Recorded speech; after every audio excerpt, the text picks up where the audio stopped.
মুন্সিগঞ্জের মাওয়া পয়েন্টে আজ বসছে পদ্মা সেতুর ৩৯তম স্প্যান। ১০ ডিসেম্বরের মধ্যেই বাকি দুটি স্প্যান বসানোর কথা রয়েছে। এরই মধ্যে দিয়ে ৬ কিলোমিটার সেতুর পুরোটাই দৃশ্যমান হবে। স্বাধীনতার সুবর্ণ জয়ন্তীতে উদ্বোধনের লক্ষ্যে স্বপ্নের পদ্মা সেতুর কাজ এগিয়ে চলছে বলে জানিয়েছে কর্তৃপক্ষ। মুন্সিগঞ্জ প্রতিনিধি সাইফুর রহমান টিটুর রিপোর্ট, জানাচ্ছেন সমর ইসলাম। স্বপ্নের পদ্মা সেতু এখন দৃশ্যমান বাস্তবতা। দৃষ্টিসীমার দিগন্ত জুড়ে ইস্পাতের কাঠামো।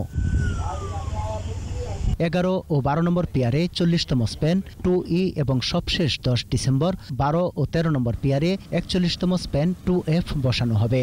আর এর মধ্য দিয়ে শেষ হবে স্প্যান বসানোর কাজ। সেতুর ২৯১৭টি রোডওয়ে স্ল্যাবের মধ্যে ১০৪১টির বেশি বসানো হয়েছে।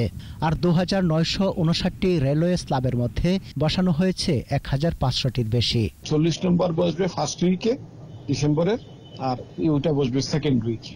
এরকম একটা আমাদের পরিকল্পনা আছে, এক্স্যাক্টলি ডেট পরে জানা যাবে। স্বপ্নের সেতুর দৃশ্যমান এই বাস্তবতায় দারুণ খুশি পদ্মাপাড়ের মানুষ। পুরো পদ্মা সেতু এখন আমাদের স্বপ্নের ভিতরে আসছে। আমাদের অনেক ভালো উপকার হবে, রাস্তাঘাটের যানজট কমে যাবে, আমাদের বিকুমুরবাসী আরো উন্নয়ন হবে।